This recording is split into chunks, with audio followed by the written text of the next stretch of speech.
Ito po Jesus, our Abundant Life Church. Kung saan na pinapangaral lamang po natin ay sino? Jesus, period. Si Kristo lang at ang kanyang tinapos na gawa. Bakit yun lang po ang ating pinapangaral dito sa church na ito? Kasi yun lamang po ang mensaheng, kung ikaw ay hindi paligtas, ay sigurado ikay maliligtas.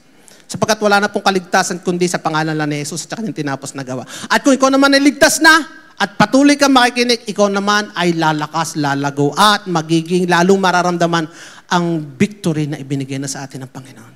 Amen. Kaya po kung pagkatapos ko pong ma-upload ito mamaya, paki-share, paki-like sa atin pong Facebook. Meron po tayong Facebook account. Ano po pangalan natin Facebook account? Jesus, our Abundant Life Church. Buwa nga naman, ano? At meron din po tayong YouTube account. Ano po ang pangalan natin ng YouTube account? Jesus, our Abundant Life Church. Mantakin nyo yun. Ano? So, mga kapatid, paki-comment, paki-share para po yung algorithm naman ay ma-promote po yung ating Facebook page at saka YouTube para po mas marami makapakinig ng napakagandang balita na nagbubuhat sa Panginoon. Wala po tayo pinag-usapan dito kundi mabuting balita. Kaya po, pagpapatuloy na natin ang ating last series na po, panghuli na serye. Ano po ang serye natin? Paniwalaan mo series. So tayo nangangaral ng mga katotohanang dapat pinaniniwalaan natin. Mga katotohanang dapat po ay hindi natin nire-reject, kundi sapagkat yun po ang mga katotohanang magpapalaya sa atin. The truth that will set us free, mga kapatid, is the truth that we believe. Tama, mga kapatid? If you do not believe this truth, kahit gaano katotoo ito, mga kapatid, hindi ka siyempre maliligtas, hindi ka lalago, hindi ka lalakas. Kaya ituloy na natin ang last of this series sapagkat next week, magsisimula na po tayo ng ating Christmas season. So handaan nyo na yung inyong mga pamasko dyan. Ano, mga kapatid? Okay, so kapatid, ang ating pong title ngayon ay Paniwalaan natin. Paniwalaan natin, mga kapatid, walang masamang manggagaling sa Diyos. Naniniwala ba kayo doon, mga kapatid? Walang masamang manggagaling sa Diyos. Kung ako nga'y ama, ako'y walang masamang iniisip sa aking anak. Wala akong masamang ginagawa sa aking anak. Ay ako'y tao na nagkakamali. Tao na makasalanan, tao na banal na pala, pero nagkakasala pa. Tao na mahina, pero hindi ko iniisip gawa ng masama yung aking anak. Ayun pa kayan Diyos. Diyos na nagmamahal sa atin at Diyos na absolutely, mga kapatid, absolutely good. Ano bang ibig sabihin ng absolutely good? Absolutely, walang halong kasamaan. Hindi niya pwedeng gamitin ang means to justify the end. Mali. Hindi niya pwedeng gamitin ang end to justify the means. Narinig niyo yun? The end justify the means. Ibig sabihin, maganda naman ang intensyon ko sa'yo, kaya ginawa ko to kahit masama. Pero at the end, maganda naman ang aking objective, reason at saka purpose. Hindi pwede, mga kapatid. Because this God who loves us is absolutely good in all His steps, in all His heart, in all His will. It is absolutely good. Hindi pwedeng malahukan ng masama. Kaya po, mga kapatid, alam niyo, pag sinabi natin walang masama manggagaling sa Diyos, minsan maraming taong hindi naniniwala, kahit Kristiyano. Sabi ng iba, hindi, minsan-minsan ikaw makakaranas din ng masama. Ikaw din tatamaan din ng kamalasan. Yan ang sabi ng marami. Kristiyano na, ganun pa. Hindi, sabi nila, minsan ikaw ay nasa taas, minsan ay nasa ibaba. Mga kapatid, sinasabi ko po sa inyo, hindi po maaaring maging ganun sapagkat ang Diyos ay mabuti. Kung meron mang masama nangyari sa iyo, kapatid, tandaan ninyo, kahit matapos ang message ko, tandaan ninyo, kung may masama nangyari sa iyo, this did not come from God. Palakpakan natin ang Panginoon. Sapagkat ang Diyos ay mabuti. Walang masamang magbubuhat sa Diyos. Pupunta sa iyo. Mga kapatid, kung merong masama na tinanggap ka ngayon, naranasan mo, kapatid, hindi yan galing sa Diyos. At yan po ang pag-aaralan natin, mga kapatid. Lahat ng mabuti galing sa Diyos at kung may masama, hindi galing sa Diyos. Mga kapatid, ito po malalaman natin, mga kapatid, kung papaano ang mga pag-iisip ng mga taong to na hindi naniniwala na ang Diyos ay mabuti lang ang ginagawa sa atin. Na hindi matanggap na talagang totally mabuti ang Diyos. Ang vocabulary nito, mga kapatid, ganito. Tignan, pakita mo, kapatid. Ano ang kanilang vocabulary? God allowed it for a purpose. Abay, ang ganda pakinggan na ho. Ang ganda pakinggan. Sa Tagalog, ay nilubyan ng Diyos kasi meron siyang mysterious reason. Meron siyang reason na hindi natin may paliwanag. Ang dating mga kapatid, napaka-humble, napaka-reverent, at mga kapatid, very comforting. Di ba? Mga kapatid, very comforting. Pero, bakit comforting? Kasi pag hindi mo na maipaliwanag ang isang bagay na masama, tanggapin mo na lang na galing sa Diyos. Mas madaling tanggapin. Comforting. Pero mga kapatid, pag-aaralan natin na hindi tama yan. Kasi sa likod nitong kasinungalingan nito, na inilagay ni Satanas sa church, the moment you allowed it, nasabihin mo, inalaw ni Lord ito for a purpose Ano ginagawa mo? Inililipat mo yung blame sa magnanakaw patungo sa Diyos. Inililipat mo ang sisi doon sa pumatay, pinabaling mo sa Diyos. Sa halip na ang may kasalanan, ayan, demonyo, sinong sinisisi mo ngayon? Ang Diyos. Inililipat mo sa Diyos ang blame na dapat sana'y doon sa tunay na gumawa ng hindi mabuti. Tama mga kapatid? Do you agree? Yes. Okay mga. Kaya nga, ang ginagawa mo, you make the destroyer look like the teacher. Ayan na nagtuturo kasi sa atin. Ayan na nagpalakas sa akin kasi dumaan ako sa ganyan. Dumaan kasi ako sa mabigat na ganyan, nanakawan ako, nasirano, kaya ako naging matibay. Abay, ginawa mo pang tagatugturo yung gumawa ng masamang yun. Yung pa naging teacher mo ngayon, mga kapatid. At ginawa mong yung father na nagbibigay naman sa iyo ng buhay, na nagbibigay naman sa iyo ng lahat, ginawa mo pa siya ngayon ang may kasalanan. Siya ngayon ang nag-author ng pain. Kaya mga kapatid, basahin natin kasi yung verse na ito. These two verse, ito na lang ang ito na yung bottom line, o kaya ito na yung nagseset ng line, ng mark, ng boundary, ng katotohanan ito. Psalm 119 verse 68. You are good. And what you do is, ganun lang kasimple. Mabuti ka. Adi lahat ng ginagawa mo ay mabuti. Hindi ka gagawa ng masama. Hindi ka gagawa ng nakakasakit sa akin. Ay ako'y mahal na mahal mo, anak mo ako. Gagawan mo ako ng hindi mabuti. Kaya ito ang pinaka-direct. Hindi lang mabuti ang ginagawa niya, siya mismo ay kabutihan. Siya mismo kabutihan. Walang masama manggagaling sa isang nature ay kabutihan. At lahat ng kanya ginagawa ay kabutihan. Another verse, James 1:17. Ano sabi dito mga kapatid? Every good gift and every perfect gift is from above. In Him there is no variables nor shadow of turning. Aba, mamaya pag-aaralan natin mga kapatid, walang pagbago-bago, wala malang itsura ng pagpihit o pagtalikod. Kaya nga, yung meaning ng God's goodness, ang meaning nito is God's goodness does not change. Ibig sabihin, hindi nagbabago ang kabutihan ng Diyos. Kasi nga, there is no variable of turning. Ano pa? Hindi siya sometime good, hindi siya sometime bad. Even doon sa sinner, he is never good nor bad. Tandaan niyo, mga kapatid. Hindi lamang sa ating mga mananampalataya, hindi lamang sa ating mga tumanggap kay Jesus, hindi lang sa ating mga anak, ang Diyos ay mabuti. At sinasabing sometimes good, sometimes bad. No, all the time good. Kahit doon sa mga makasalanan, He is never sometime good, sometimes bad. He is always good. Pero bakit naka-experience sila ng masama?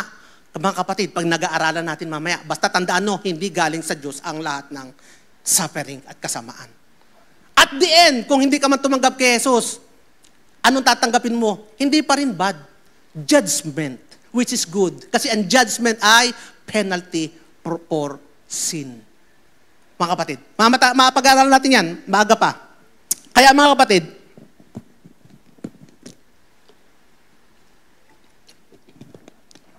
sabihin nyo nga muna, God is good. Sabihin nyo na with conviction, God is good. God is good to me. God is good to me. Maniwala kayo, God is good to us. Kaya ang root ng problema ng ito mga kapatid ay ignorance o yung misunderstanding. Yung pong greatest enemy po, Panginoon, mga kapatid ng faith, ay ignorance. Yung misunderstanding of God's character. Ano yun? If you believe that everything that happens is part of God's plan, then faith has nowhere to stand. Ibig ko sabihin mga kapatid, how can you resist something you think God is using to shape you? can you rebuke? Paano mo marirebuke? Yung isang bagay na sinabing bigay ng Diyos para turuan ka. Paano ka mag-stand in authority kung naniniwala ka na ina-allow ni Lord itong suffering ito para sa'yo? Mga kapatid, di ang gagawin mo, you will never resist the devil. You cannot fight sa isang bagay na alam mong galing sa Diyos. Tama mga kapatid? Kaya nga sabi ng Hosea chapter 4 verse 6, my people are destroyed for lack of knowledge. Hindi sinabing my people are destroyed by demons. Hindi. They are destroyed. Hindi sila sinabing my people are destroyed by circumstances, by bad weather, by bad economy. Hindi. Ano sinabi? Hindi sinabing my people are destroyed by other people. No. Ano sabi? My people are destroyed by their wrong beliefs. Their lack of knowledge. Kulang sa tunay na karunungan. The knowledge of Jesus and His grace. Kaya nga mga kapatid, hindi tayo pwedeng nakukonfuse doon. His people are destroyed by lack of knowledge. Kaya nga tinuturo sa atin, paniwalaan natin. And this particular preaching sometimes is very controversial. Maraming disagree dito. Maraming hindi nila matanggap. Maraming sabi nila ay ano yan, hindi sa tunay yan, sa salita lamang. But that is the point. The point is for us to accept this and believe and see it manifest in our lives. Yun ang point doon. But as long as we do not believe and we resist, sabi ng Hosea, my people are destroyed. Kaya dapat matanggap natin ito. Kaya ano yung false doctrine? Ito yung false doctrine ito eh. God allowed it for a purpose. Niloob ito ng Diyos. Itong suffering na ito, itong sakit na ito, itong aking sitwasyon ito, niloob, hinayaan ng Diyos. Bakit? Pagkat meron siyang mysterious purpose. Yan ang sinasabi natin. That is a false doctrine, mga kapatid. It is the language of people trying to explain pain instead to overcome it. Kasi nga, wala ka nang, hindi mo na ma-explain eh. Hindi ko na ma-explain ito, kaya sasabihin ko na lang, niloob ng Diyos. Instead na labanan, tatanggapin ko na lang, sasabihin ko na lang, niloob ng Diyos at magaan sa puso nating tanggapin. Alam mo kapatid, yung sitwasyon mo, yung tragedy sa buhay mo, niloob yan ng Diyos. Ikaw naman sabi mo, Amen. Pero mga kapatid, hindi ganun mga kapatid eh. So, when tragedy strikes, when sickness comes, when loss invades, sasabihin ng utak natin, kailangan ko ng kasagutan. Pero hindi natin makita yung invisible reality, gumagawa tayo ng ating reality. Sinasabi natin, inalaw to ni Lord eh. Kaya nga, sabi ng James chapter 1 verse 17, balikan natin, every good and every perfect gift is from above, cometh down from the Fathers of light, with whom there is no what? No variable, neither shadow of turning. Meaning, hindi siya nagmi-mix. Yun ang ibig sabihin ng walang variable. Hindi siya pwede mag-mix. Hindi siya dalawang mukha. Hindi siya two-face. Hindi siya karay cross. Hindi siya minsan good. Hindi siya minsan cruel. Ito ang tunay. If it is good, it is from God. If it is destructive, it is not from God. Tapos ang argumento. Wala nang argument. Yun ang bottom line. Kasi nga sabi na sa John 10:10, the thief cometh not but to steal, to kill, and to destroy. Yun lamang ang purpose ng kaaway. To steal, to kill, and to destroy. Anong gagawin ng isang kaaway kung ang purpose lang niya ay to steal, to kill, and destroy? Magbibigay ba siya sa iyo ng maganda?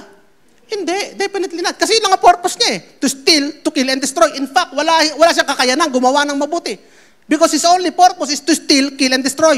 But I come, itong the opposite, but I come that they might have life. Sino yung they na yon? Mga kapatid, tayo yun. That they might have life, and they might have it more abundantly. Because Jesus is our abundant life. Ito ang purpose ni Jesus. Tayo bigyan ng buhay. Hindi lamang basta buhay, kundi buhay na puspos, liglig, at masaya at kasaya-saya. Mga kapatid, kung ito, ang Diyos na ito, ay sinabing ito ang kanyang purpose, and yet, He gave something terrible and bad, then He is a liar. He is not true to His word. But this God is a true God, the Father of truth. The light. In Him there is no variable. Hindi pa bago-bago. So single verse lang na forever nagguguhit ng boundary. Ng malapad na boundary, hindi yung thin lines, mga kapatid. Malapad na boundary na sinasabing anything that steals, kills, or destroys belong to the thief. Nanakawan ka ba, kapatid? Nasiraan ka ba? May nawasak ba sa'yo, mga kapatid? Hindi yan galing sa Diyos. And anything that gives life belong to the Savior. Ikaw ba, kapatid, ay nakatanggap ng buhay na walang hanggan galing sa Panginoon? Ang buhay mo ba'y pinagpala galing sa Panginoon? Ikaw ba'y nakatanggap ng pagpapala galing sa Panginoon? Ikaw ba'y nakatanggap ng kagalakan galing sa Panginoon? Ikaw ba'y nakatanggap ng kasagutan galing sa Panginoon? Lahat ng bagay na mabuti ay galing sa Diyos. Amen? Amen. Can you say amen na malakas? Amen. Tinatanggap ko yun. Bakit ba tayo nagkaroon ng ganung kaguluhan? Kasi may religion eh. Kinunpis yung karakter ni Lord eh.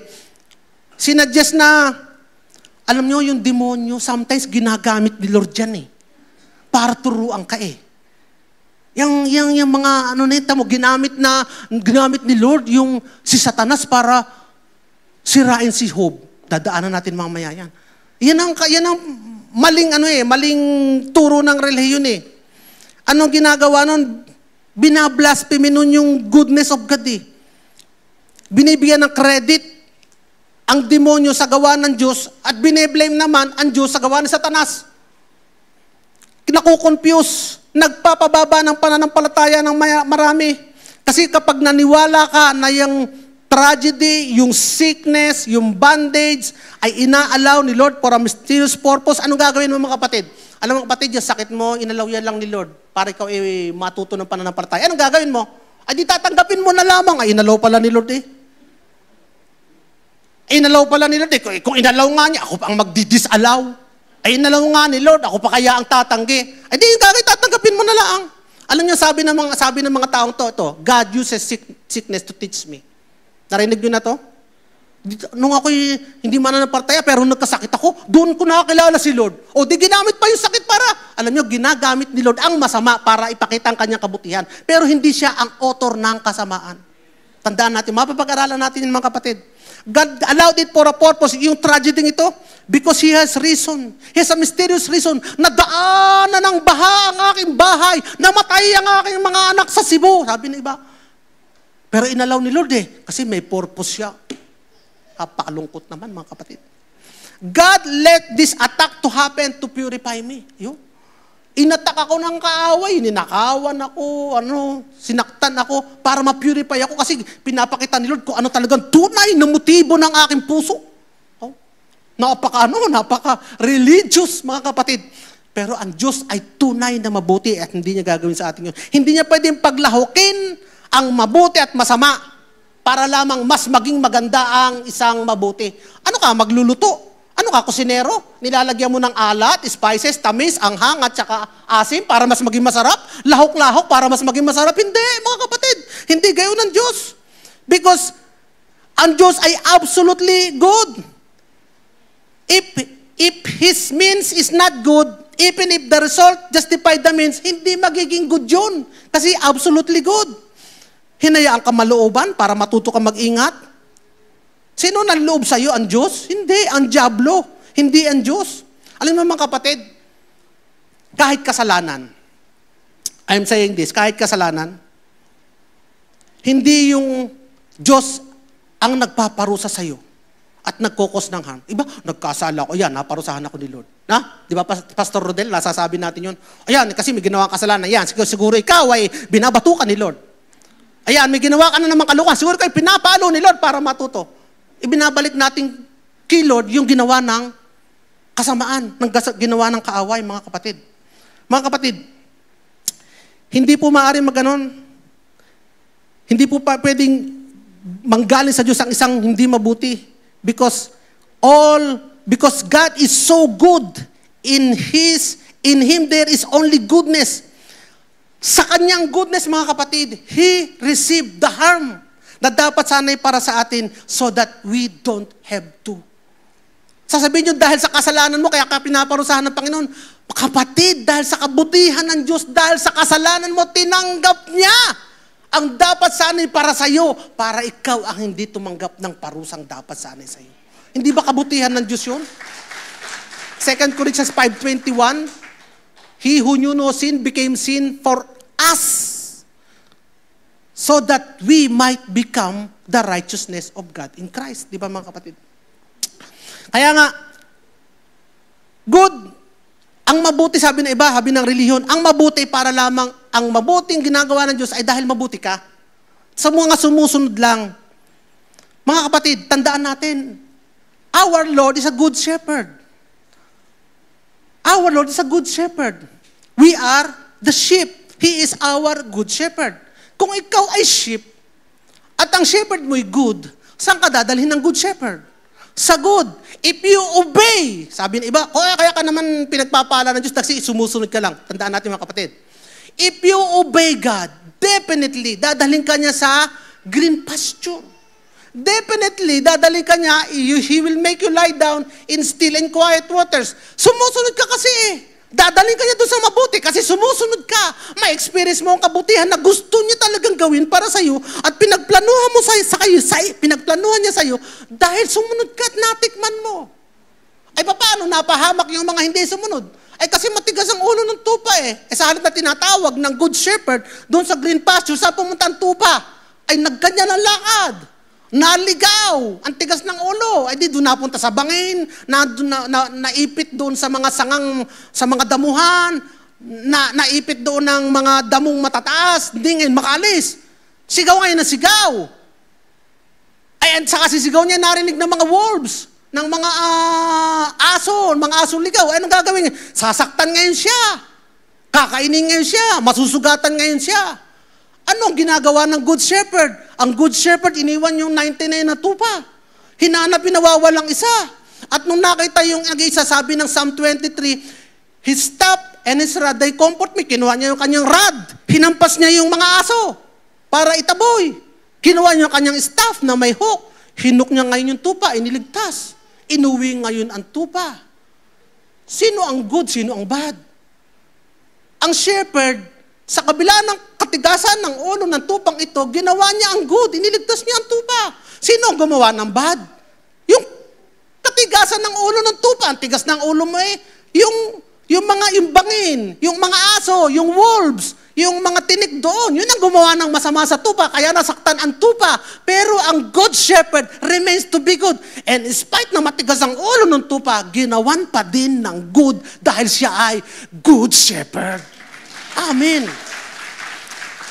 Yun ang ginagawa ng Diyos sa atin eh. Minsan nagkakasala tayo, yan, naparusahan ka. No, mga kapatid, kasalanan mo yan. Consequences ng sin mo yan. Binigyan mo ng karapatan ng demonyo kumilos sa buhay mo, ibinigay mo ang sarili sa demonyo para ikaw i-aksyonan ng masama. Pero the good shepherd remained to be good. And in spite na ginawan ka ng masama nitong mga bad na ito, iniligtas ka pa din ng good shepherd. Yan ang grace of God. Hindi ka nililigtas nila dahil ikaw karapat dapat lang maligtas. Hindi ka pinangangalagaan dahil ikaw ay sumusunod lang. Kahit ikaw ay nagkakasala, hinahanap ka ng Panginoon. Yan yung biyaya ng Diyos. Ngayon, sasadyain mo bang maging matigas ang ulo? Total pala naman, good naman yung shepherd. Diligtas ako. Yes, He's a good shepherd. He will remain to be good. Pero ikaw ang bahala sa buhay mo. Ay gusto mo mapagay sa tupa na yon, ay buti na lang narinig ng good shepherd ang kanyang pag-iyak kasi kung hindi, ay baka nakain na siya at naubos at namatay. Diba mga kapatid? So alam natin kung sino gumagawa ng masama, the enemy, pero ang Diyos, ang ating good shepherd, remains to be good. Amen mga kapatid. So if it steal, if it kills, if it destroy, it's not from God.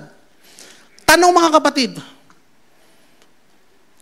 pero ang Diyos ay gumawa din ng masama Bakit? Nung pinatay niya yung mga taga-Jericho, in-slaughter niya, lahat, matanda, bata, babae, balo, kahit nga mga hayop, pinatay niya eh. Tapos, sa Egypt, di ba nagkaroon ng plague? Di ba namatay din yung mga taga-Egypt, mga kapatid? Sabi, ano ang sagot? Hindi ba mabuti ang Diyos doon? Mga kapatid, ang sagot, God is absolutely good. His judgment, yun. Ang paghuhukom sa Old Testament ay hindi evil. Sa Old Testament yun. Yung paghuhukom niya sa Old Testament ay hindi evil. It was the removal of evil. Yun yung pag-aalis ng kasamaan, kaya nangyari yun. Eradicating evil is goodness of God. Ang pag-aalis ng kasamaan ay kabutihan ng Diyos. At doon sa proseso ng pag-aalis ng kasamaan, kailangan may slaughter ang lahat ng naninirahan sa Jericho, so be it, because that is the goodness of God. In order to revenge His people from the hands of the tyrannic Egyptian for 400 years, ano pinadala niya? Plague. Bakit? Ang tigas din naman kasi ng puso ng Pero eh. Sinabi na kasi, let my people go eh. Eh ayaw pa rin, nagtigas-tigasan pa rin ng puso. So nakaranas sila ng plague. It happened because that is the goodness of God. Sin must be punished, revenge must be given. Ang sabi ni Lord, vengeance is mine. Because that is the goodness of God. Goodness of God is eradicating, not tolerating evil. Hindi nagtotolerate ng evil ang Diyos. Ay, mabuti ako kaya totolerate ko na lang ang evil. Hindi yun. Hindi kabutihan yun. Ang kabutihan ay, mabuti ako kaya I will not tolerate evil. I will judge evil. I will eradicate evil. Amen mga kapatid. Pero ngayon mga kapatid, doon sa Old Testament ginawa yun. Pero ngayon sa New Testament, iba na ang paraan ng Diyos para makidil sa atin. Dito sa New Covenant, He deals with the nation differently. Even though the nation is evil, ano ginagawa niya? He transformed the heart of the people through the good news, through the gospel. Hindi na yung judgment. Dahil kung talagang ang Pilipinas ay dapat ma-judge, ay dapat nang ma-judge talaga. Sa dami na nakurap, sa dami na nakuha, sa dami na naghirap dahil sa ka-greed ng iba, ay dapat talagang ma-judge na. Pero hindi ang Diyos, nagyari sa bansa natin, tayo binabaha, tayo nililindol. Hey, judgment na ng Diyos yan. Hindi po mga kapatid. Judgment of people will come at the end of times. Pagdating ng Panginoon, pag second coming, you will be judged according to your deeds. Kung wala kang Jesus sa buhay mo, you will be judged according to the bad things you did, and you will be given a punishment proportional to what you did. Pero kung ikaw ay nasa Panginoon, there is no judgment for you. You are going to receive a reward. Why? Because your judgment has already come through the body of Jesus Christ on the cross. Hindi ka na mapaparusahan, hindi ka na judges na marumi, sapagkat sa Kanya, itinuring ka na niyang matuwid. At ang tatanggapin mo lamang ay pagpapala at biyaya at reward at the end of at the great white throne. Pero hindi niya ginagawa ngayon yun, judgment ng mga bayan. Wawasakin ko ang bayan dahil they are evil. No. God is transforming the heart of people through the good news. And this message is a good news. It's a message of good news. Amen mga kapatid. Kaya mga kapatid, paano kasi nagkaroon nga ng ganito? Ginamit kasi nila yung katotohanan. Dinistort ang katotohanan. Minususe ang katotohanan. Tingnan natin ang truth number 1. The misuse of truth. Truth number 1. God is in control. He is sovereign. Ang ganda niyan. Totoo ba yan kapatid? Totoo yan. Truth yan eh. God is in control. He is sovereign. Totoo yan. Pero paano nila pinilipit ito upang sabihin na, alam mo, yung mga sasamang yan, galing din sa Diyos. Paano? Let us be clear, God is sovereign. Pero yung sovereignty niya, mga kapatid, hindi manipulation. Ang ibig sabihin ng sovereignty ay supreme authority, makapangyarihan sa lahat. Pero hindi siya remote control. Hindi siya nagre-remote control. Para nire-remote control, basta ko na lang gawin ko sa tao na yun. Pakikilusin ko ng ganito, pakikilusin ko ng ganyan, ipananakaw ko ito, pasusuntok ko ito, ngayon naman papatanggap ko itong isa. Hindi ganun ang Diyos. He is in control, pero hindi siya nagre-remote control. Paano natin maintindihan mga kapatid yun? God can make out a desired result because of His sovereign rulership over everything. Alam natin, God reigns over everything, but He doesn't cause all things. He doesn't cause all things. He will not automatically, His will is not automatically done on earth. Yung kanyang will, hindi automatically done. Yung will niya, hindi yan, andyan agad, nangyari na agad. Kaya nga, ang sabi niya, tinuruan tayo manalangin sa Matthew chapter 6 verse 10, Thy will be done in earth as it is in heaven. Sabi niya, mag-pray kayo. Ano yung pray nyo? Na mangyari ang nais ng Diyos sa mundo, katulad ng nasa langit. Kung yung kalooban ng Diyos ay automatically nangyayari, hindi na niya sasabihin, manalangin kayo. Ay, panalangin nyo na mangyari ang kalooban ng Diyos. Di ba, mga kapatid? Ay, useless na pala yung prayer na yan. Kung hindi na may mangyayari din lang, hindi hayaan mo na, huwag ka nang pray. Pero hindi sinabi niya, mangyari nawa ang kalooban ng Diyos. Alam mo mga kapatid, ganito yan eh. Alam niyo yung gumagamit kayo ng Google Maps? Waze. Alam niyo, sovereign yan. Bakit? Pag tinanong mo, pumunta ako halimbawa sa Glorieta, bibigyan ka niya ng ruta. Alam niya. Pag sinunod mo yung rutang yon, makakarating ka doon. Ayon doon sa oras na sinabi niyan dadating ka. Per minute makakarating ka, susundan mo lamang yung sinasabi. Pero, kung hindi mo susundan, gumawa ka ng sarili mong ruta. Papunta ka ng Maynila. Dito ka dumaan sa Tagaytay. Sa Lemery, sa Nasugbo. Subukan mo kung gaano ka katagal bago makarating sa Tansa ka dumaan, Tansa, Bacoor. Bago ka makarating ng Cavite, 5 oras. Pero makakarating ka. Pero dahil sa gusto mo gumawa ng sarili mong ruta, dito ka dumaan, lumayo ka, na-traffic ka pa. Pero ang Waze, alam mo ang ginagawa niya? Habang ikaw ay umaandar, nagre-recompute siya, nagre-recalculate siya. Tinuturo niya, turn right, 180. Binabalik ka niya sa tamang ruta. Hanggang sa makarating ka doon sa pupuntahan mo, kung susundin mo yun, babalik ka doon sa tamang ruta. Babalik ka sa maigsing ruta. Pero kung matigas ang ulo mo, sige, gumawa ka lang na gumawa mo ng ruta. Pero patuloy din gawa ng rerouting, calculation, ang Waze at saka ang Google Maps. Patuloy siyang gumagawa ng calculation, hanggang sa maituro ka niya doon sa pupuntahan mo. At the end, nakarating ka rin. Naituro din niya yung pupuntahan mo, pero ang nangyari, naubos ang oras mo. Nasayang ang gasolina mo. Napagod ka. At the end, nadala ka niya doon sa kanyang gustong pagdalhan. On the first place sana, kung ikaw ay sumunod na nag-participate na agad, di naandun ka na. Di ka mga kapatid. Ganon din ang Panginoon eh. He is in control, dadalhin ka niya doon sa end result, pero kung patuloy kang nagdi-disobey sa Kanya, you will experience tremendous hardship. You will experience tremendous problem. O ano-ano mga nararamdaman mo kasi hindi ka nagpa-participate. But in the first place, kung sumunod ka na agad, let your will be done. Di sana ay naandoon ka na. Ini-enjoy mo na sana. Ang victory namang dapat sana ay na talaga nasa sa iyo. Amen. Alam niyo mga kapatid, tayo naman ay victorious eh. Hindi lang natin maramdaman yung victory kasi we act na para tayo ay loser. Nakikipagdigma tayo sa isang bagay na atin na pala sana. Kung tayo lamang sana ay makikinig at susundin yung sinasabi ng Panginoon, then we should have experienced it earlier.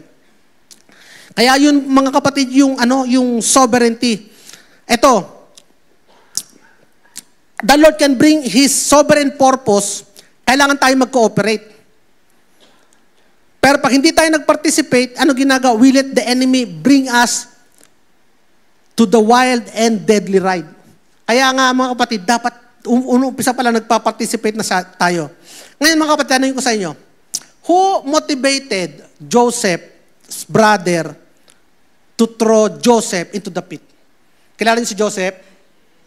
Sino ang nag-motivate sa mga kapatid ni Joseph na ihagis siya sa pit at ibenta sa trader? Si Lord ba? Kasi kung si Lord talaga ay sovereign, edi si Lord sana nag-motivate doon sa mga kapatid na gumawa ng masama. Pero because the Lord is supreme and sovereign, even yung maling motivation na gawa ni Lord na mailigtas ang bayan ng Israel from drought, from taggutom by bringing them to Egypt. Yun ang ultimate purpose ni Lord, iligtas ang nation of Israel. Pero sino nag-cause ng si Joseph ay maitapon sa balon? Si Lord ba? Hindi. Yung greed. Yung jealousy. Yung galit ng mga kapatid. Hindi si Lord ang nag-cause ng galit ng mga kapatid. Hindi si Lord ang nag-cause ng jealousy ng mga kapatid. Kasamaan yung greed, kasamaan yung jealousy, kasamaan yung galit. Hindi si Lord ang may cause nun. But in spite, ito yung sovereignty ni Lord. In spite na yung mga kapatid ay gumawa ng masama, nadala ni Lord, na iligtas ni Lord ang buong bayan ng Israel from taggutom at na-preserve sila from famine. Kaya mga kapatid, God can accomplish. Pwede ba ma-accomplish ni Lord na madala yung bayan ng Israel, yung magkakapatid, si Jacob, yung buong angkan ni Jacob, sa Egypt, kahit hindi hinihagis si Joseph sa balon? Sa palagay ninyo, kaya? Kaya, of course. Kasi sovereign siya eh. Sovereign siya, marunong siya. Sa kabila ng mga hindi pagsang-ayon, sa kabila ng mga kasamaan, nagagawa niya ang gusto niya at the end eh. Kaya niya eh. Pero ginamit ni Lord, yung pangyayaring yun, yung kasamaan ng yun, yun ang goodness of God. Hindi kayang talunin ng kasamaan yung goodness of God. In spite na masama yung ginawa, goodness of God prevailed. Nagawa pa din ni Lord gawin yung kanyang ultimate sovereign plan. Amen, mga kapatid. Kaya nga, bakit tayo mga mananampalataya ay naniniwala sa kasinungalingang ito? Na yung anong kasinungalingang ito? God allowed it for a purpose. Hinayaan ng Diyos itong mangyari sa akin sapagkat meron siyang layuning maganda. Alam niyo bakit, mga kapatid?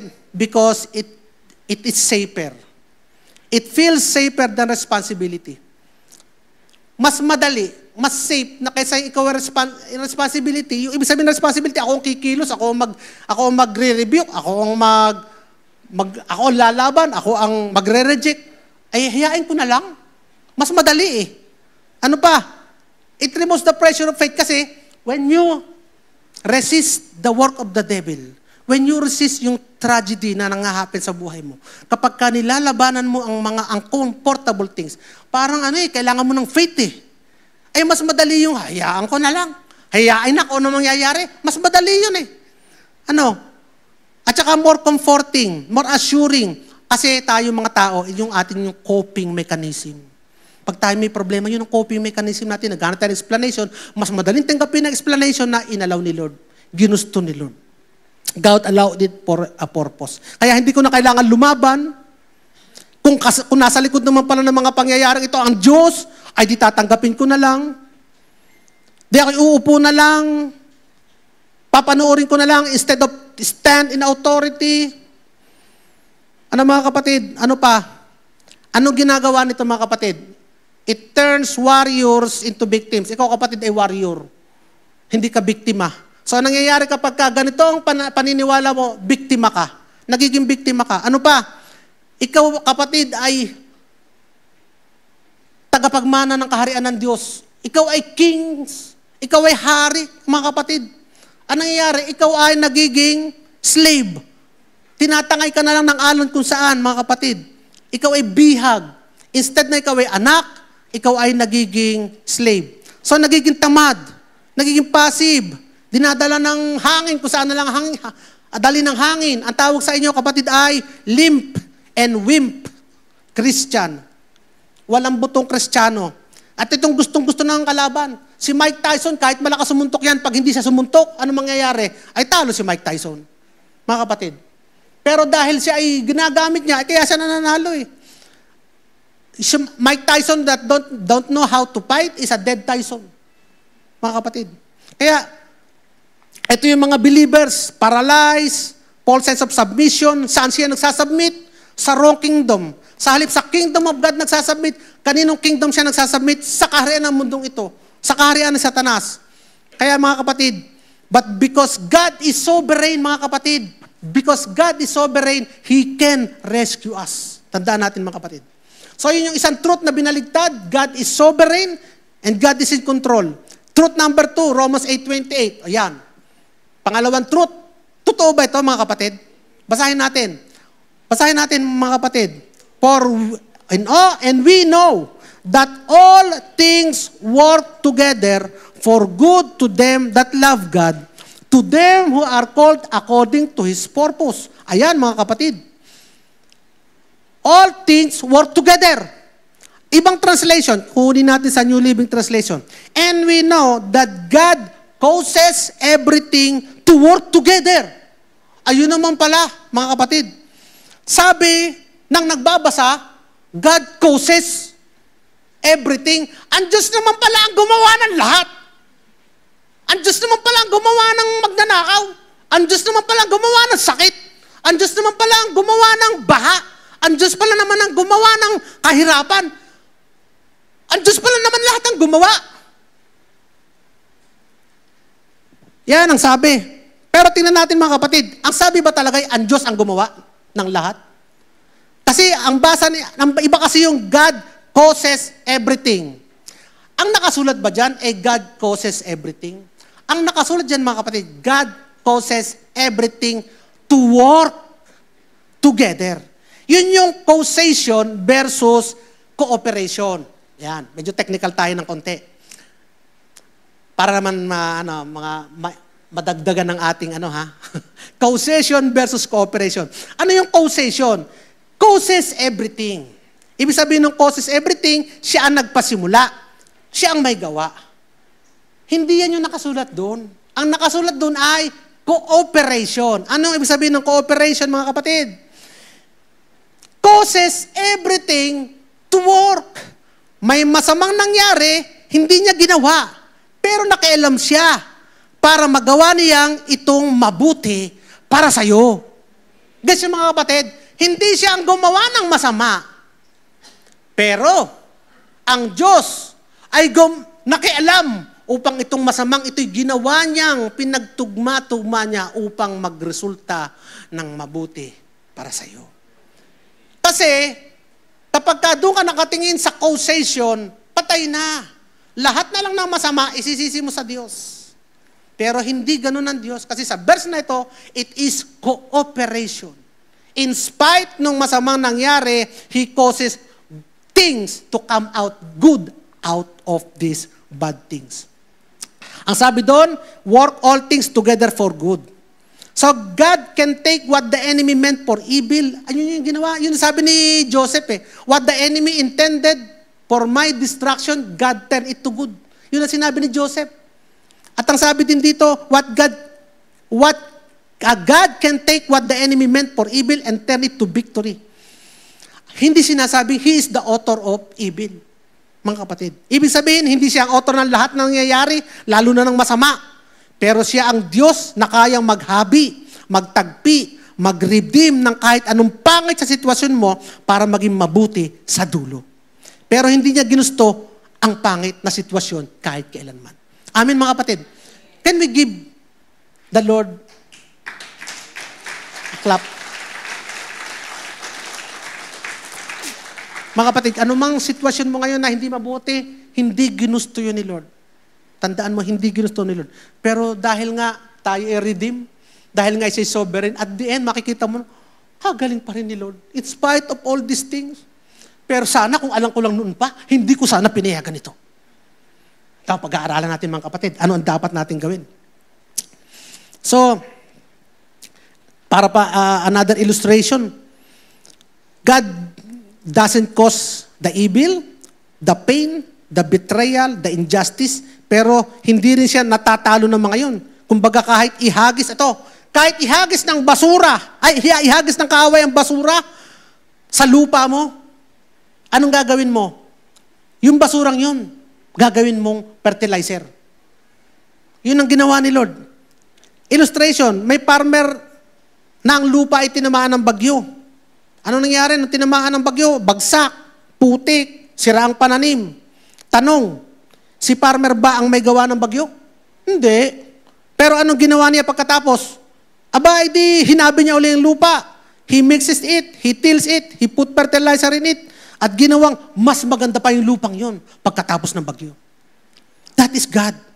Yun ang ating Panginoon. Hindi niya ginusto ang bagyo, hindi niya ginawa ang bagyo, pero marunong siya magtrabaho kahit sa gitna ng pinsala. Ganun ang Diyos sa atin. Yun ang tatandaan natin. Ano pa? Patatlo.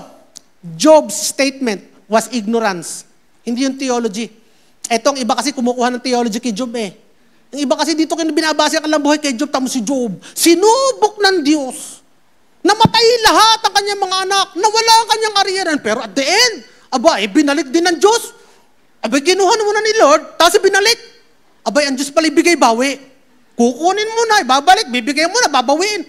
Ganon. Sabi ni Job, When Job said, the Lord gave and the Lord has taken it away. Sa Job 1:21, ayun ang linaw-linaw, yun ang theology ni Job.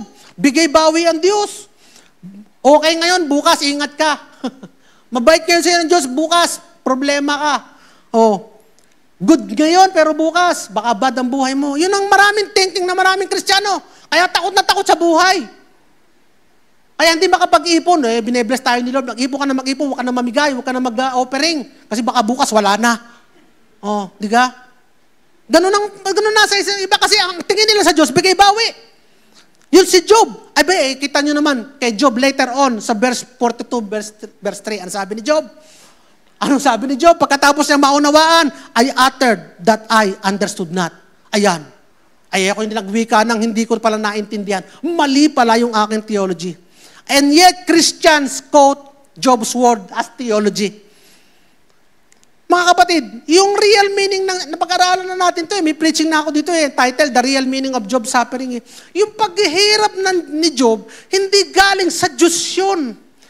Hindi sinubok ni Lord si Job para patunayan talagang Job nga, pakita mo nga, talaga ka hindi magkakasala. Hindi si Lord yun. Ang sinasabi ng Job, pag binasa nyo ang Job, pinagmamalaki nga ni Lord si Job. At sinabi, nakikita nyo ba si Job? Si Job ay matuwid. Sa judgment ni Lord, sa pag-grade ni Lord, sa assumption ni Lord, si Job ay matuwid. Hindi siya nag-judge. Binigyan na niya ng final verdict na si Job ay matuwid. Sumingit ngayon si Satanas. Abay, hindi. Pag yan ay binigyan mo ng sakit, ay ikay susumpain niyan. Anong ginagawa ni Satanas? Kine-question ang judgment ng Diyos sa harap ng mga anghel. Sinasabi niya, Diyos, mali ka Mali ka. Kasi kapag napatunayan niyang ang Diyos ay mali, ano sasabihin ng ibang anghel? Naku, nagkakamali nga ang Diyos. Sama na tayo kay Taning. Dito na tayo kay Taning. Papanig na tayo ibang partido. Pag nagkamali ang Diyos sa kanyang assessment kay Job, ay di tama nga si Taning. Na ang Diyos ay mali sa kanyang assessment at mali siya sa assessment kay Satanas. At baka tama si Satanas. Abay, hindi. Pero sabi ni Lord, si Job ay matuwid. Alam niyo, sa harap ni Satanas, pinakikita ni Lord na si Job ay matuwid. He is standing in behalf of Job. Sabi ni Tande, sabi ni Lord, he is confident. Alam ni Lord kasi kung ano si Job Hindi niya sumubok kay Job. Bakit niya susubukin ang isang bagay na kilala na niya? Kilala niya si Job. Hindi siya sumubok. Ang sabi niya kay Satanas, ay bahala ka. Sino nagbigay? Si Lord? Si Satanas. Sino nagbigay ng sakit? Si Lord? Si Satanas. Sinong pumatay ng mga anak? Si Lord? Si Satanas. Sinong bumawi ng mga negosyo? Si Lord o si Satanas? Si Satanas. And yet the Lord is confident because the Lord knows Job. At the end, he was greatly rewarded pa din. Whatever he lost, it was multiplied. Whatever the enemy has taken, it was returned to him 100-folds. Mga kapatid. So it's not, hindi ang Diyos, hindi kahit kailanman, nagsasabi ng, ngayon pagpapalain kita, pero bukas susubukin kita. Ito kasi marami dumadaan sa Kristiyano, ako'y dumadaan sa pagsubok. Hindi ka susubukin nila. Bakit? Kilala ka na niya. Kung alam niya ay kayo mapapahamak, pagka dumating sa ganun ng hindi ka niya susubukin, subukan ko nga kung tatanggapin mo itong kapahamakan. Hindi. Instead, bibigyan ka niya ng support, assistance, strength. Yun ang ginagawa ni Lord. Pag ikaw ay dumadaan sa pagsubok, na sinasabi mo pagsubok na galing sa Diyos, ito ay gawa ng kaaway. Anong ginagawa ni Lord? Andun siya, sa likod mo, kasama ka, tinutulungan ka, pinapalakas ka, binibigyan ka ng kapangyarihan, binibigyan ka ng katagumpayan. Ang kailangan mo lang malaman ay ang totoong kalooban ng Diyos. Napuspos siya ng kabutihan para sa iyo. Amen mga kapatid. So yun yung mga theology. Kaya kinorek ni Jesus yung theology ni Job. Sabi ni Job, he gave and he took away. Binigay niya at binawi niya. Ano sabi ni Jesus? Ito sabi ni Jesus. Itong theology ni Jesus, he took from you. Kinuha niya ang sayo and he gave it to himself. Ano yun mga kapatid? Yung penalty of sin. Ano yun mga kapatid? Yung hardship. Ano yun mga kapatid? Yung curses. Ano yun mga kapatid? Yung suffering. Yun yung kinuha niya sa iyo at inilagay niya sa kanyang sarili. That is Jesus' theology. Ang sabi ni Job, the Lord gave and He took away. Ano pa yung Jesus' theology? He took it from Himself. and He gave it to you. Ano yun mga kapatid? He gave us the blessing because He is the Son of God. He gave us the favor. He gave us all this blessing on the cross. Yun yung binigay niya sa atin mga kapatid. Inalis sa kanyang sarili, yung pagiging anak ng Diyos nung oras na yun, at iginhawad sa atin. Yung relasyon sa Ama, inalis sa kanyang sarili, tinalikuran nga siya ng Ama. Kasi hindi siya makita sa sitwasyon na yun. On that moment, He is sin. God cannot bear to look at sin. Sabi niya, my God, hindi niya tinawag na my Father, my Father. It was my God, why have you forsaken me? That moment, there is no relationship as son and father. But God. Kaya nga hindi niya masabi, my Father, but my God, why have you forsaken me? It was forsaken. He was forsaken for us. Yung relasyon na yun, inalis niya sa kanya, at yung relasyon permanently given to us forever and ever. The relationship of Father and Son will never be taken away from us because He gave it to us. Yun yung Jesus theology. He gave to us, He took from Himself. He took from us, He gave to Himself. Lahat ng negative, mga kapatid, He took from us, He gave to Himself on the cross. Lahat ng positive, mga kapatid, He took from Himself, He gave it to us. Amen, mga kapatid. Kaya paanong gagawin ka ng Diyos na masama? Paano padadaanin kanya sa masama? Ay pinaghirapan na ng kanyang anak sa krus. Amen, mga kapatid. Kaya nga yung ministry, gusto nyo makita yung character ni Lord? Tingnan lang natin ang ministry ni Jesus. The ministry of Jesus contradicts this lie. Kahit saan man pumunta si Jesus, ano ang ginawa niya? Nilabanan niya yung mga kasabihang God allowed it for a purpose. Yung mga mentality na ang ginawa niya, kapag merong may sakit, sinabi niya, yung sakit mo, binigay sa'yo ng aking Ama sa langit. Sinabi niya yon? Wala. Ano ginawa sa sakit? Pinagaling niya. Di ka mga kapatid, pag sinabi niyang, yung bagyong yan, itinuturo ng Diyos kayong mga disciple na maging patient, na maging peaceful. Ganun bang ginawa niya nung nasa Bagyo sila? Hindi. Nung nasa Bagyo sila, nag-check-in sila sa hotel. Sa Bagyo. Nag-side trip lang. Masyado kayo seryoso. Yung bagyo, pinayapa niya. Pinalis niya ang bagyo. Hindi sinabi niya, bagyong yan, tisin niyo. Hindi naman kayo mapapahamak Alam naman ni Lord na hindi mapapahamak yung mga disciple. Kasama siya. Kasama siya sa bangka. Hindi mapapahamak yung kahit paano. Pag bali-baligtarin mo yung bangka, hindi mapapahamak yun. Pero hindi sinabi, tis-tis lang. Tis-tis lang, boy. Papas din yung mga bagyo na yun. Hindi sinabi. Anong ginawa niya? Pinayapa niya ang bagyo. Tapos ano pa? He cast out devils. Hindi sinabi, devil, train mo nga itong si Pastor Adel. Turuan mo nga ng, I rebuke. Hindi. Ano ginawa sa devil? Basta may devil, reject, rebuke, pinalayas. Yung death nga, even the death, kinonfront niya. Binuhay niya si Lazaro. At nung siya nabuhay mula sa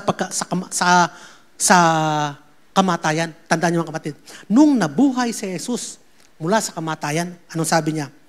He handed the same authority, saying, tama niyo mga kapatid, behold, I give unto you the power to tread on serpents and scorpion and over all the power of the enemy. Sa Lucas 10:19. Kasi yung power na yun, dalawang meaning yun The Greek word exousia at saka dunamis.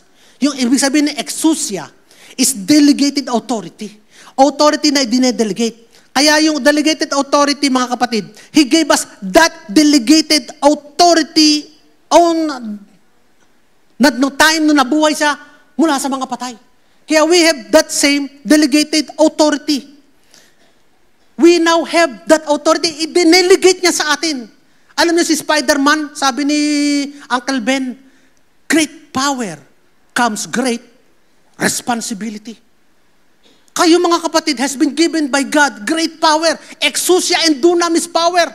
And you now have that great responsibility. Ano yung responsibility niya mga kapatid? Gamitin nyo naman. Gamitin nyo, i-exercise nyo naman. Use it. Do the same as Christ. Gawin nyo yung ginawa ni Jesus. Mga kapatid, gawin niyo yung ginawa ng mga disciple. They exercise that dunamis power. Kaya ang Christian church, ang mga church na walang power, hindi nag-exercise ng dinelegate na authority sa atin. Binigyan ka na ng authority. Halimbawa, dinelegate ko si Pastor Rodel na pulis. O, ikaw na, Pastor Rodel, ang magpulis diyan sa labas. Lahat na magpaparada na pabalagbag, butasin mong gulong. Tapos tuwing may paparada dito, sasabihin sa akin ni Pastor Rodel, Pastor James, puntahin na yun. Sige na, puntahin mo na. Ay, balagbag ang parada. Ay, ano bang purpose na pagkakadelegate ko ng authority sa kanya? Kung tayo din lamang at pupunta dito at makikiusap, ganun ginagawa natin, nakikiusap tayo sa Diyos. Lord, pagbaguhin mo po ang sitwasyon namin, please, please. Nakikiusap tayo sa Diyos. Samantala sabi na, ay, ibinigay ko na sa iyong authority eh. Nasa iyo na eh. Nasa iyo na ang kapangyarihan eh. Eh kung hindi mo gamitin yan, hindi ko nakasalanan, sabi ni Lord. Kung hindi mo exercise yung authority na, hindi ko nakasalanan. Eh ikaw may problema, hindi mo exercise. So anong dapat natin gawin mga kapatid? He has given us authority. Aba, dapat naman ay gamitin natin. John chapter 9 verse 1 to 3. As he went along, he saw a man blind from birth. His disciple asked him, Rabbi, ito sabi ng mga disciple, sino nagkasala? Bakit ito bulag? Yung bang parents niya? Ang may kasalanan? Ano sagot sa kanila ni Jesus? Neither this man nor his parents sin, but that the works of God should be made manifest in him. Ano sinasabi ng passage ng mga kapatid? Yung mga tao naghahanap ng explanation, naghahanap ng masisisi behind the suffering. Pero kinorek siya ni Jesus, ang sabi sa kanila, blindness was not a punishment. It is not caused by sin. Hindi God allowed it for a purpose. Instead, sabi ni Jesus, parine, at pagagalingin ko yan. Yun. He revealed outright the Father's heart by healing the man. Hindi in-explain ni Jesus. Hindi nag-aksaya si Jesus ng explanation. Para ituro at i-justify kung bakit may sakit yun. Wala. Anong ginawa ni Jesus? Pinagaling siya. He did not explain the darkness. He removed the darkness.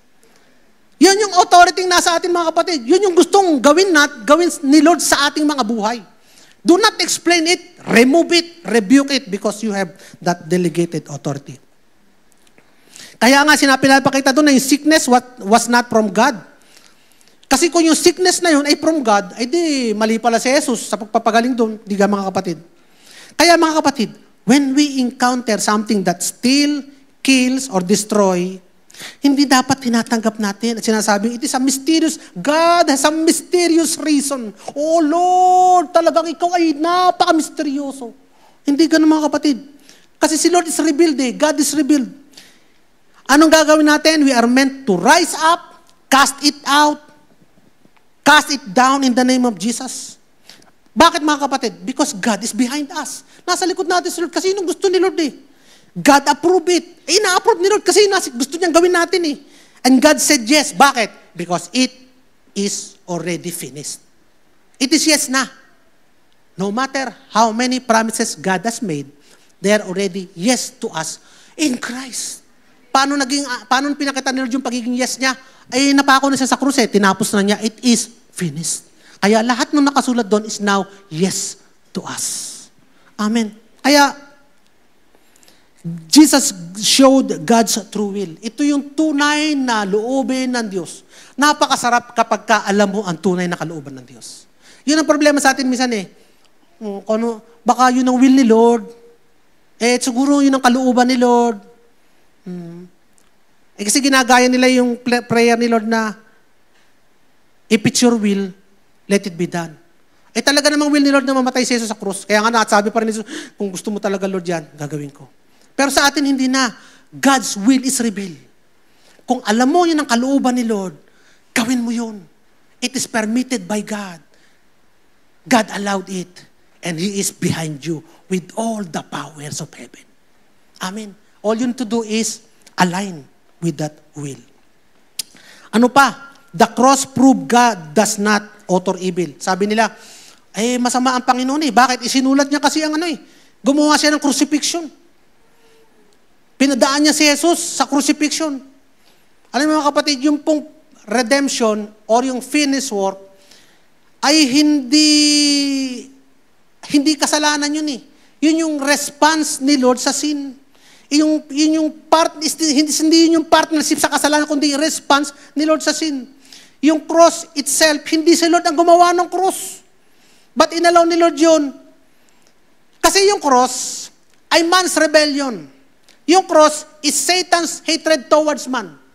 Yung cross is the response of God by His love toward that man's rebellion and hatred of Satan toward His people. Pero hindi si Lord ang nag-cause nun. Instead, God conquered it. Siya ang sumakop doon.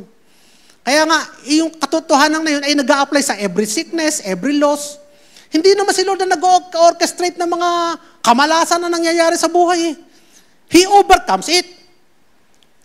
Yung redemption, yung answer doon sa ginawa ni Satanas. But it is not God's permission for it. Tingnan natin mga kapatid. God did not cause it. God conquered it. Paano ito? Jesus was crucified. Yes, napako si Jesus sa krus. Tatama. Hindi siya nag-orchestrate ng betrayal ni Judas.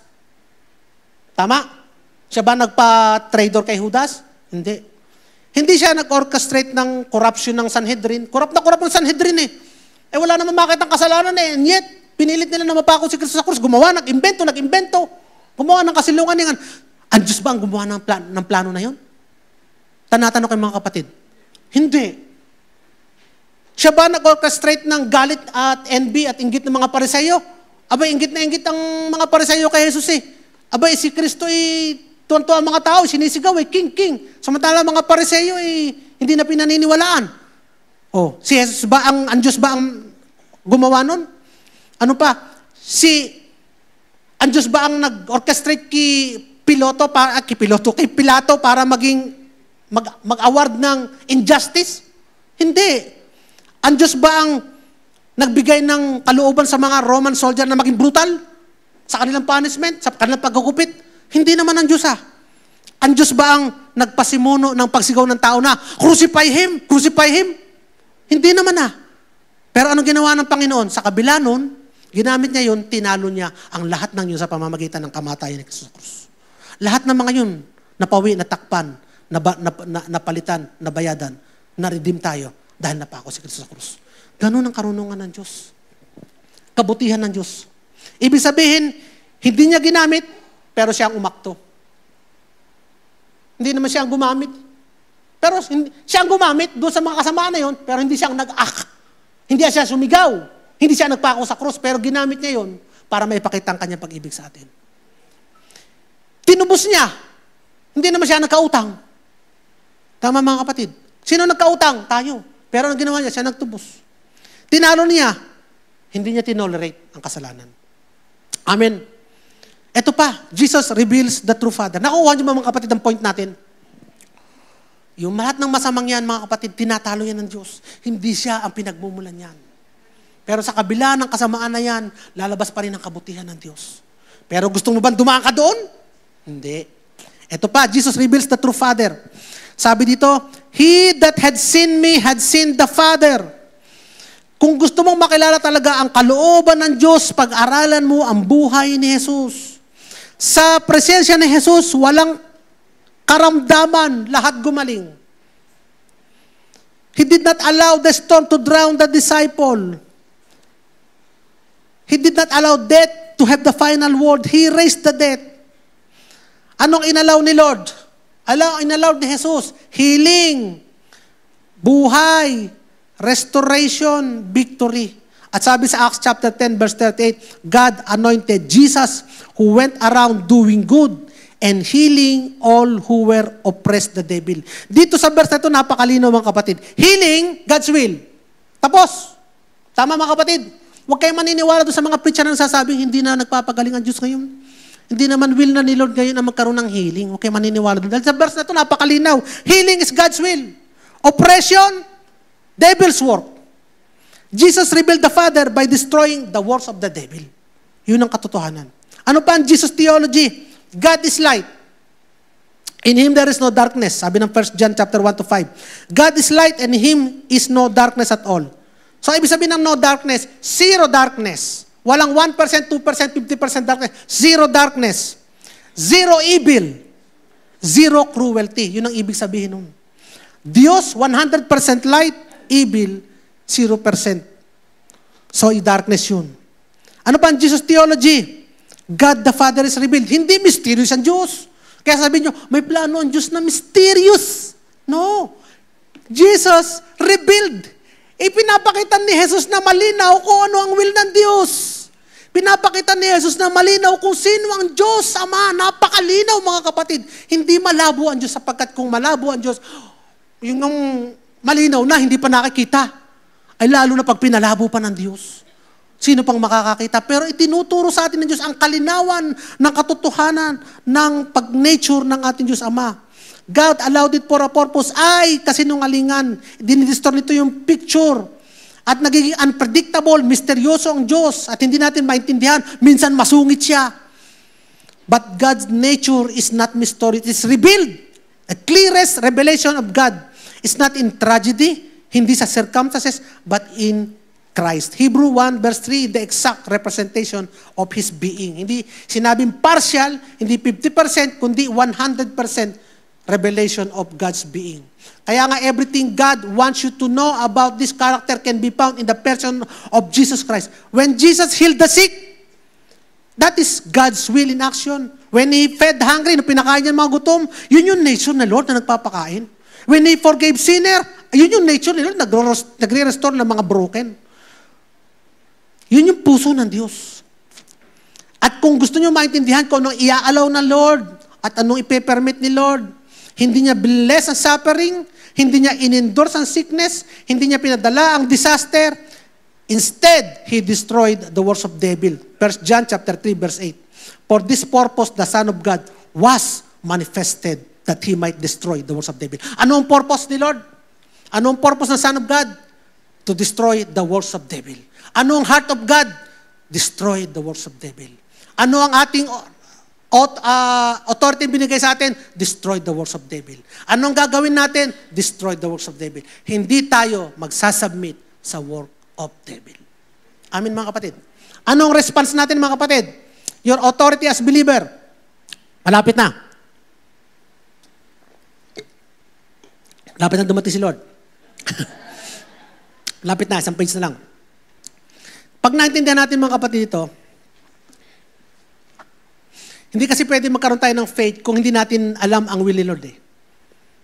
Ang pwede mo kasi patungan ng faith mo, yung alam mo yung will ni Lord. Mahirap kasi magkaroon ka ng faith sa isang bagay na, gusto ba ni Lord yun o hindi? Gusto ba ni Lord yun o hindi? Pero kung sigurado ka na gusto ni Lord, pwede mo ipatong yung faith mo din. Doon lalakas ang pananampalataya mo. Kaya nga, ito, God allowed it for a purpose. I sound reverent. Pero ano ginagawa nito? Spiritual surrender. Pag sinabi mong, inalaw ito ni Lord, ay parang sumusuko ka na. Ano ginagawa nun? Pinatatahimik ka, samantalang dapat nagkukuman ka. Nagiging tahimik ka. Ano ginagawa nun? Sa halip na makidigma ka, umiiyak ka. Iyak ka na lang iyak. Ano pang ginagawa nun?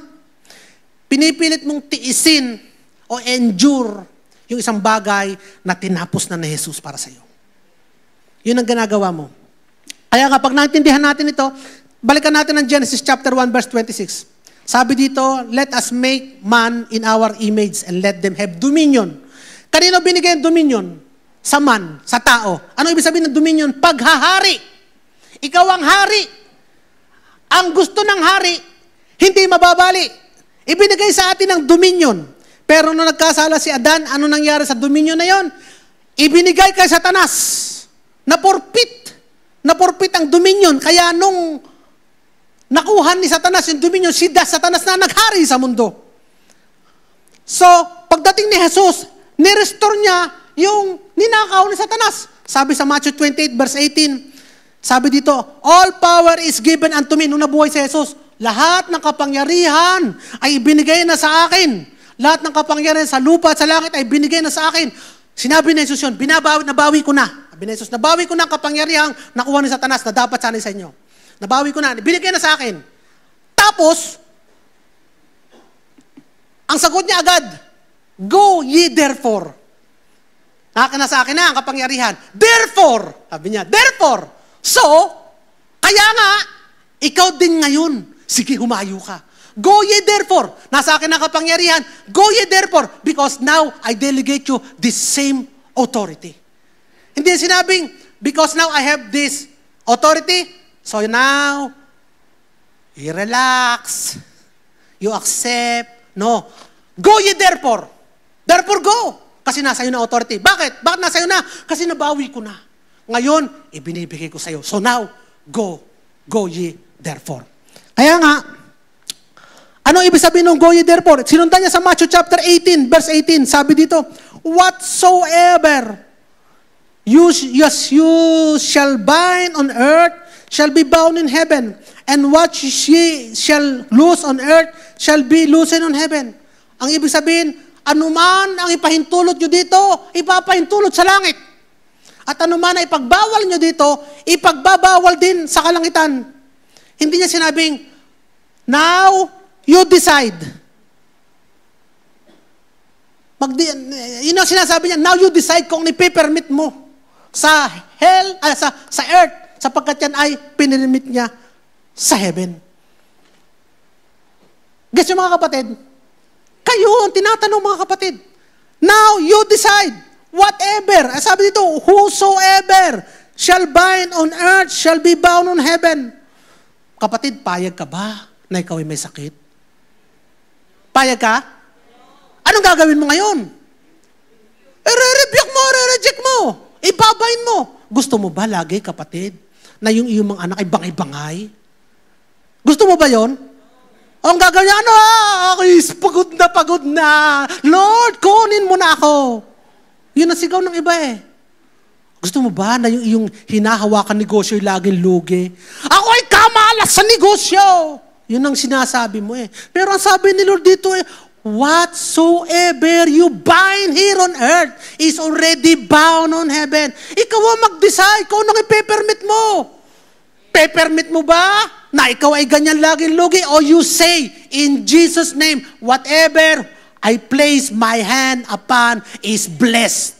Because that what God has promised. Palakpakan natin ang Panginoon. Because I am blessed. In Christ I am blessed. Why? Because all the curse has been taken away by Christ. At anong nangyayari? Pag sinabi mo yung mga kapatid, you are agreeing with the Word of God. At nangyayari yun, bakit? Because even the angels obey. Kasi naririnig nila na sinabi mo yung sinalita ng Diyos. Ang sabi ng Bible sa atin, His word will not return to Him void. It will accomplish the purpose for which it was spoken. Ang kanyang salita hindi babalik sa kanya na walang nangyari. Babalik ito sa kanya. Ma-accomplish nito ang purpose kung bakit mo winika ang kanyang salita. So ang tanong, winiwika mo ba ang kanyang salita? Yun. Wikain mo ang kanyang salita. Kapag ka sinabi mo, there is no hunger, there is no poverty in my family, the Lord is my shepherd. I shall not lack, I shall not want. Therefore, live na ikaw ay not lacking, not wanting, because you have abundance. Kaya pag ikaw ay nag-offering, hindi mo titipidin, sasabihin mo, ito lang ang kaprasong kaya kong ibigay, kasi baka bukas, wala na. No! Hindi yung nag-a-agree sa yung declaration. Once you declared that the Lord is my shepherd, I shall not lack. Kahit ibigay mo lahat ang laman ng bulsa mo, and I'm not manipulating you. I'm just teaching you that you should walk according to your talk. Kung ano sinasabi mo, i-exercise ng puso mo. Kung sinasabi mo that the Lord is my shepherd, I shall not lack. Therefore, kahit ibigay mo pa ngayon, tinas ni Lord ang puso mo, nag-offering ka, ibinigay mo, hindi ka makukulang, hindi ka mawawalan, because the Lord is your source, and you shall not lack. Mga kapatid, I'm not teaching this for you to give. Malaki, no. Let the Lord convict you. What I'm telling you is to exercise your faith and walk according to your talk. Kung anong sinasabi ng bibig, iginagalaw dapat. Yun ang laman ng dibdib. Tama mga kapatid? Amen mga kapatid. Ano pa mga kapatid? So when you say, God allowed it for a purpose, ano ginagawa mo? Bineblame mo siyang ang Diyos. Sa mga bagay na ikaw mismo ang ayaw gumawa. Bine-blame mo ang Lord sa mga bagay na dapat sanang nasa iyo pa ng mga kamay. Parang kumbaga nagtatanim ka, sinisisi mo, Lord, bakit walang tumutubo? Abay, hindi ka nagtanim eh. Itanim mo muna yung pananim na yan. Sisisi mo si Lord na walang tumutubo, hindi mo tinatanim. Ganun din sa ating mga kapatid. Sinasabi sa atin ni Lord, kapag ka sinabi mong, inalaw ito ni Lord for a purpose, tapos nangyayaring hindi maganda sa atin, nangyayari, nagkakaaway-away, nagkakagulo, nangyayari ang korupsyon. Alam niyo mga kapatid, kaya maraming korupsyon, kulang sa mga Kristiyano nagdi-declare eh. Ang lagi sinasabi, wala nang pag-asa ang Pilipinas. Wala nang pag-asa, basta politiko, masamang tao. Basta nakaupo sa masama yan. Hindi kapatid eh. Tayo ang nagsasabi nun eh. Sabihin natin ang pangako ng Diyos eh. Bind here on earth. Ipagbawal mo sapagkat yan ay aagrihan ng langit. Sabihin natin, in the Philippines, all the corrupt people will die. joke lang.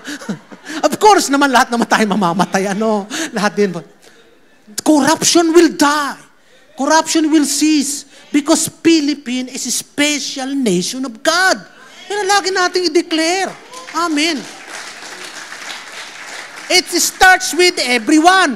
Ikaw ay sabi ng walang korupsyon sa gobyerno. Ikaw mismo eh. Kadami din korupsyon eh. Pag napangakuan ka ng bibigyan kita ng isang yero, iboto mo na yung kandidatong hindi naman dapat mapaboto eh.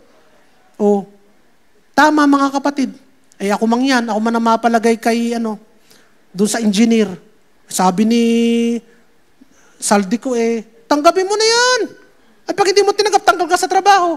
Gagawin, binibigyan ka ng 50 million, tatanggapin mo na. Ito na may tatago ko. Ito para sa future ng aking mga anak. Ibibigay ko sa church ang 10%. Ang hirap mapalagay sa sitwasyon na yon, mga kapatid. We are not judging people. Ikaw yung mga engineer, mahirap mapalagay sa pwesto na yon. Wala kang tatakbuhan eh. Andyan yung offering. Kapag hindi mo tinanggap yan, you are against them. Mag-i-squill ka. Tanggal ka sa trabaho. Ano gagawin mo? Tanggapin mo na, andun eh. Mahirap. But God is so good, mga kapatid. This thing is now being revealed para magkaroon ng pagbabago sa Pilipinas. Alam mga kapatid. Sabi niyo mga kapatid, yung trillion peso na yon, ibili na lahat ng mga bagong modern jeepney, lahat ng jeepney driver eh. Kaya trillion pesos. O gawin mong government employee lahat ng jeepney driver. Kaganda ng Pilipinas. Lahat ay modern jeepney. Ako mag-jeep na lang. Hindi ko nagagamitin na aking hybrid na territory. Hindi na. Bakit? Because, mga kapatid, it starts with our words. Tayo sa atin nagsisimula. Sinabi na nga ni Lord, whatever you bind in earth is bound on heaven. It's up to us. Do not accept, do not entertain yung mga alam naman natin na this is not the will of God eh. Bakit? Masama ito eh. Hindi itong gusto ng Diyos. Ang gusto ng Diyos sa atin ay lahat ng mabuti. At ang lahat ng mabuti ay galing sa Diyos. At ibinibigay ng Diyos ang lahat ng mabuti para sa atin. Walang masama nang gagaling sa Diyos. Amen mga kapatid. So, ano pa? Ito pa. Stop describing the mountain. Dami yung problema, ano ginagawa natin mga kapatid? Dinidescribe natin ang problema. Alam na ng buong bayan ang problema mo, nakapost na sa Facebook, na-chismis mo na lahat ng kausap mo, ultimong sa palengke, kinukwenta mo ang problema mo para maka-discount ka sa lahat na. Ang problema may kinuwento na. Anong kulang mga kapatid? Sabi dito ni Lord, stop describing the mountain. Command the mountain. Start commanding, stop calling what is evil good and what is bondage God's lesson. Ito din, sinasabi natin, ako'y tinuturuan ng Diyos eh.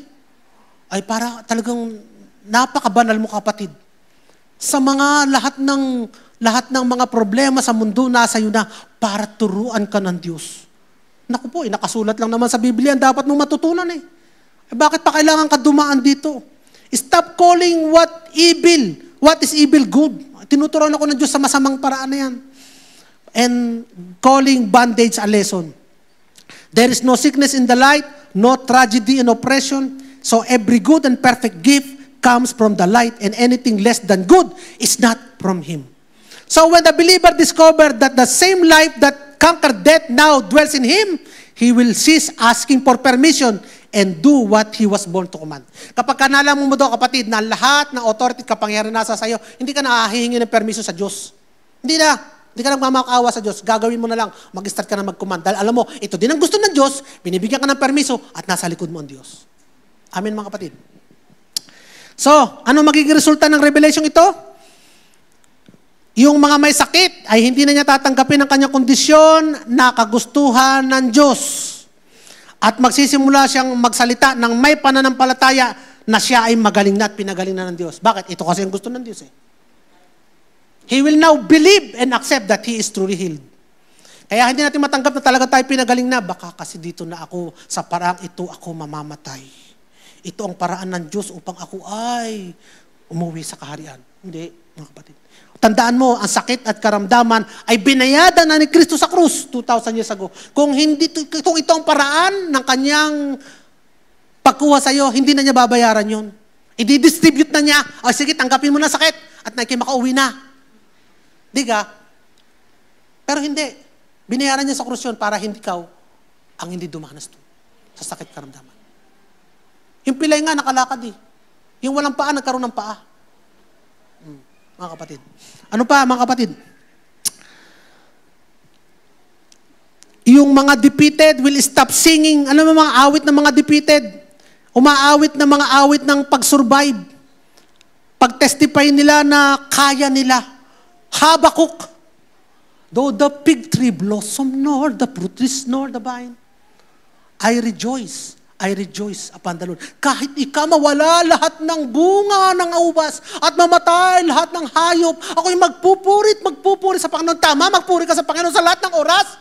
Pero yun namang pinagtagumpayan na ni Jesus, tinapos na ni Jesus para sa sa'yo, huwag mo nang tanggapin. Ikaw ay pinagpala na para ang bunga mo'y mamunga. Binigyan ka niya ng buhay para mga hayop mo'y mabuhay.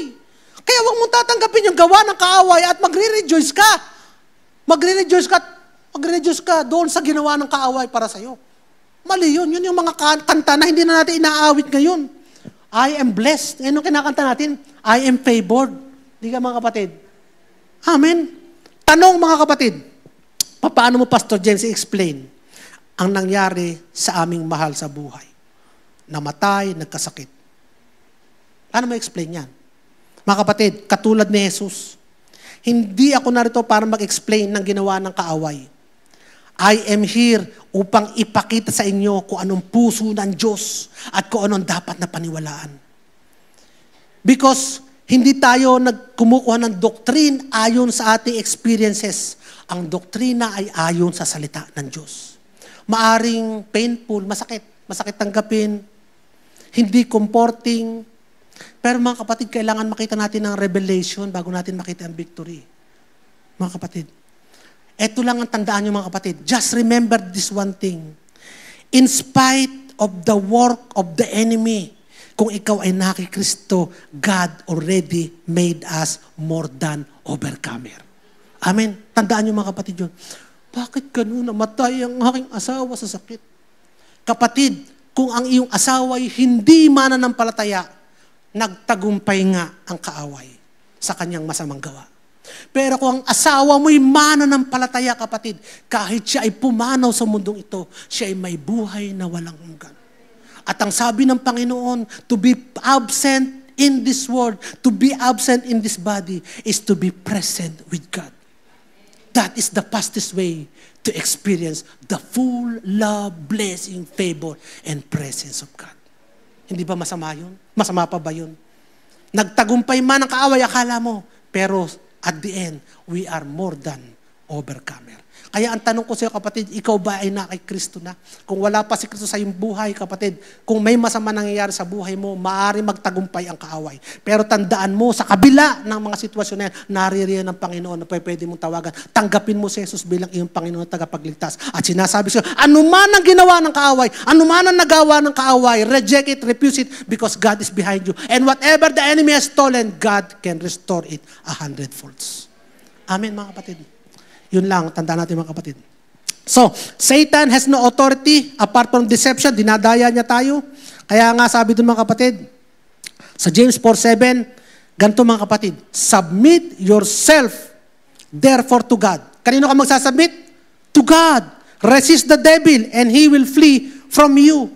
Saan ka daw magsasubmit? To God. So ang submission mo is to the truth, hindi sa trouble. Ang iba, submit yourself to the trouble.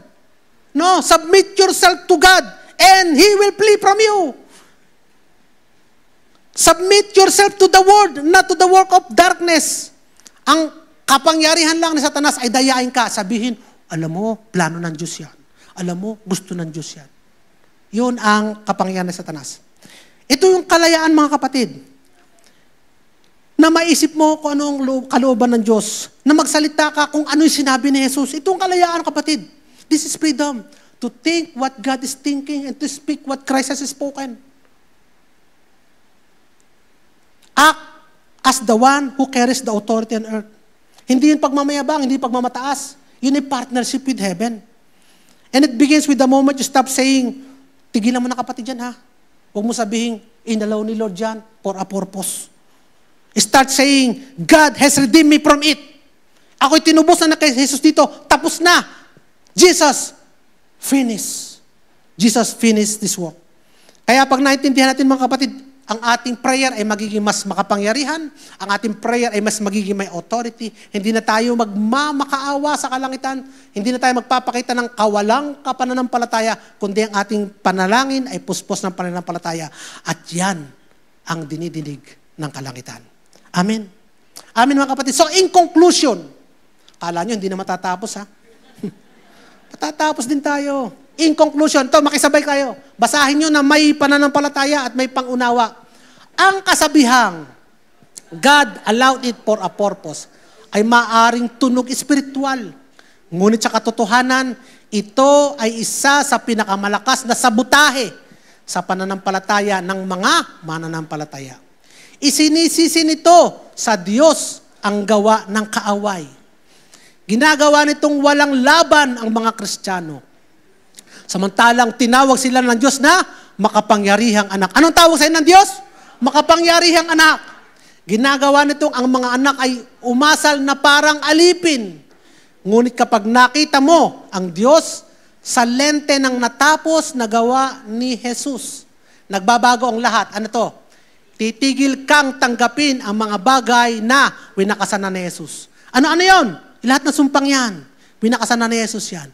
Hindi mo napapayagan ang mga bagay na dapat mong nilalabanan. Ano yan? Yung gawa ni Satanas. Hindi mo na ipaliliwanag ang kadiliman, bagkus wawasakin mo na ito ayon sa kapangyarihan ni Jesus. Amen mga kapatid. Kaya ang ating takeaway, our takeaway, because God is good, bahayin natin ng malakas, because God is good absolutely all the time. Anything that is not good is not from Him. So don't allow it. Remember, you are seated with Christ, born to reign, not to endure. You are born to reign. Ipinanganak na upang maghari. Pinanganak ka upang maghari. Pinanganak ka upang maghari. Ikaw ay anak ng hari. Huwag mong tiisin ang bagay na tinapos na ni Jesus para sa iyo. Tayo manalangin. Lord, salamat po sa umagang ito. Salamat po sa mensahe mo po, Panginoon, na nagpapalaya. Truly, Lord God, the truth that will set us free is the truth that we believe. And now, we believe po, Panginoon, that truly you are absolutely, totally 100% good God. And because you are a good God, all that you do is good. And we will only receive good things from you. There is no traces of evil, nor camouflage of deception po, Panginoon. But only the pure, absolutely good. Salamat po, Panginoon, sa pagbukas mo ng aming mga isipan ngayon. At ikaw, kapatid, na naririto kung hindi mo pakilala si Jesus, this good God is promising you good thing, which is His eternal life. Kung tatanggapin mo lamang na ikaw ay makasalanan, na hindi mo kayang iligtas ang sarili mo sa pamamagitan ng iyong pagiging matuwid, pagiging mabuti, pagiging mabait, o kung ano pa man. Sapagkat ikaw ipinanganak na makasalanan, wala kang pag-asa.